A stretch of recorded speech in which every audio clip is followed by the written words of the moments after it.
Halo, selamat datang kembali. Pernah nggak sih waktu kita jalan di koridor rumah sakit, kita merasa aman dan terlindungi?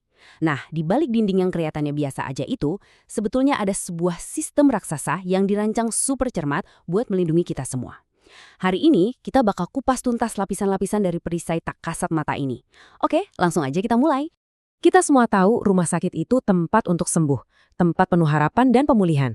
Tapi ironisnya, lingkungan yang sama yang tujuannya untuk menyembuhkan ini ternyata juga bisa jadi sumber resiko dan bahayanya itu seringkali nggak kelihatan sama sekali. Dan ini bukan cuma teori loh. Ada sebuah studi yang nunjukin fakta yang cukup mengejutkan.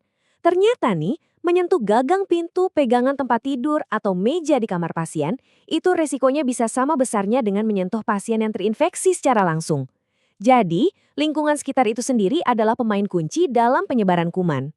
Jadi, ini dia bahaya tersembunyinya. Lingkungan rumah sakit, entah itu permukaannya, udaranya, bahkan airnya, bisa jadi rumah yang nyaman buat kuman-kuman berbahaya. Nah, ini yang menciptakan risiko transmisi silang, di mana infeksi bisa pindah dari satu pasien ke pasien lain, ke staf, atau bahkan ke kita sebagai pengunjung.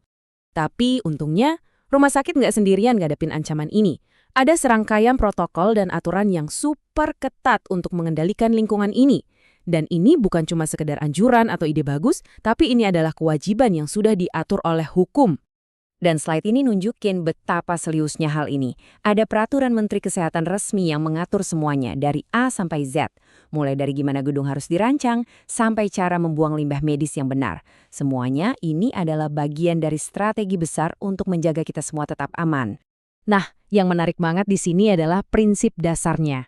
Tujuannya itu bukan untuk membuat setiap sudut rumah sakit jadi steril total. Itu kan hampir mustahil ya.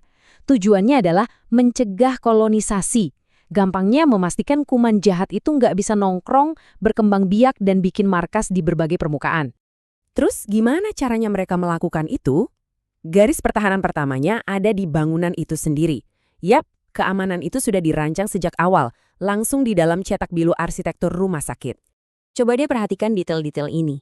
Lantai yang tanpa sambungan itu artinya nggak ada celah sedikit pun buat kotoran ngumpet. Dinding yang halus dan gak berpori itu bikin proses disinfeksi jadi jauh lebih gampang. Bahkan tinggi langit-langit dan desain pintu pun sudah diperhitungkan matang-matang untuk memaksimalkan kebersihan dan mencegah hama masuk. Oke, sekarang kita ngomongin udara yang kita hirup. Standar kebersihannya itu beda-beda banget tergantung ruangannya. Angka-angka ini, CFU atau unit pembentuk koloni per meter kubik, itu intinya ngitung ada berapa banyak mikroba di udara yang bisa tumbuh. Coba lihat, bedanya antara ruang operasi dan koridor itu jauh banget kan? 10, cuma 10. Itu angka ajaibnya. Di ruang operasi, udara itu dijaga super bersih. Sampai-sampai dalam 1 meter kubik udara maksimal hanya boleh ada 10 koloni mikroba yang bisa tumbuh. Ini tingkat kebersihan yang luar biasa ketat. Dan bukan cuma udara loh, pencahayaan juga diatur dengan presisi tinggi. Di meja operasi, cahayanya bisa ribuan kali lebih terang daripada di kamar pasien biasa. Tapi yang paling bikin kaget, ruang isolasi untuk pasien tetanus justru butuh kondisi yang super redup, hampir gelap gulita karena alasan medis tertentu. Unik ya? Punya bangunan yang dirancang dengan benar itu baru permulaan. Pertarungan sesungguhnya itu terjadi setiap hari lewat proses pembersihan dan pengendalian yang nggak pernah berhenti untuk melawan ancaman-ancaman yang nggak kelihatan ini. Aturan pertama yang mungkin bikin Anda kaget, jangan pernah pakai sapu di area perawatan pasien. Kenapa? Karena sapu itu cuma menerbangkan debu dan kuman ke udara, bukannya membersihkan. Malah jadi lebih gampang terhirup. Sebaliknya, solusinya adalah pakai metode yang menangkap kotoran. Misalnya, pakai penyedot debu dengan filter HEPA atau pel yang lembab. Cara ini memastikan kuman itu terperangkap dan dibuang, bukan malah disebar kemana-mana. Ini aturan lain yang mungkin terasa aneh. Nggak boleh ada bunga segar atau tanaman dalam pot. Meskipun kelihatannya cantik, tanah dan airnya itu bisa jadi sarang jamur dan bakteri. Karpet juga sama, dilarang keras karena susah banget buat didisinfeksi sampai tuntas. Makanya, prinsipnya itu sederhana. Jaga agar permukaan tetap bersih dan gak berantakan. Semakin sedikit barang yang menumpuk, semakin gampang tim kebersihan bekerja secara efektif, memastikan setiap sudut itu bersih dan steril. Kontrol udaranya juga sangat detail. Suhu dan kelembapan dijaga di level yang paling nggak disukai mikroba untuk tumbuh. Dan di ruang operasi, bayangin seluruh volume udara di dalam ruangan itu diganti total minimal 15 kali setiap jam. Itu berarti udaranya selalu segar.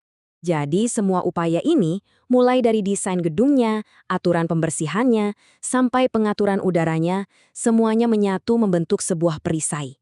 Sebuah perisai tak kasat mata yang melindungi kita semua, hasil dari kewaspadaan dan perencanaan yang gak ada hentinya.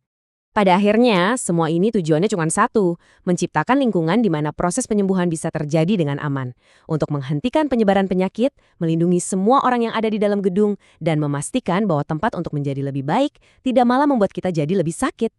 Jadi, lain kali kalau Anda ke rumah sakit, coba deh perhatikan detil-detil kecil itu. Lantai yang mulus tanpa sambungan, suara dengung pelan dari ventilasi, atau kenapa nggak ada karpet di mana-mana. Semua itu adalah bagian dari sistem perlindungan yang luar biasa.